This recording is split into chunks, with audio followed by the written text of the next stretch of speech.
You've probably seen it. Someone at the gym loading up more weight than they can handle, half repping, bouncing the bar, maybe even yelling a little.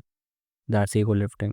While it might look impressive for 5 seconds, it's one of the fastest way to stall progress, or worse, get injured. This video breaks down exactly what ego lifting is, why it happens, and what it costs you, based purely on evidence, not opinion. Ego lifting is when you lift heavy than you should, just to look strong, not to actually get stronger. It means sacrificing form, using momentum, and shortening your range of motion, all just to move more weights. Research shows it's common in beginners and young lifters, especially in males, due to social pressure and comparison. One study even said that gym injuries in teenagers often come from an inclination to lift at high intensity without proper form. It's not about skill, it's about showing off.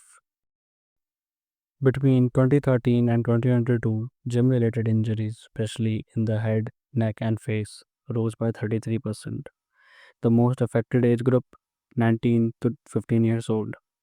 Most of those injuries came from bad form, fatigue, excessive weights, in other words, ego lifting. Whether it's a strained muscle, a torn ligament, or worse, pushing past your actual limit without control is a direct path to an injury.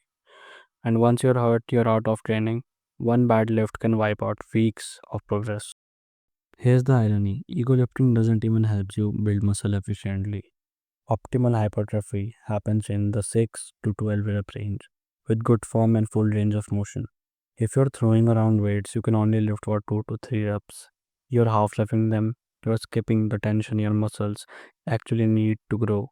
One study even showed that partial reps and momentum based lifting reduces muscle stimulus and overloads other joints like your knees and your lower back.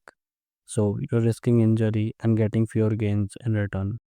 So, how do you avoid ego lifting without going too easy? Start with weight that you can control for 8 to 12 reps with full range of motion and clean form.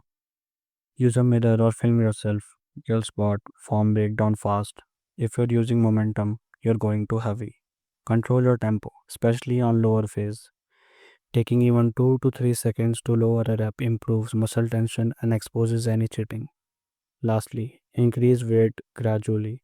Research shows that small, consistent overload are more effective than big jumps that break your form.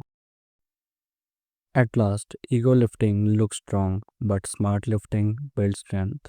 Lifting with control, consistency, and proper form leads to fewer injuries and more muscle in the long run. You don't have to impress the room, just train to win over time. Drop the ego, lift like you mean it.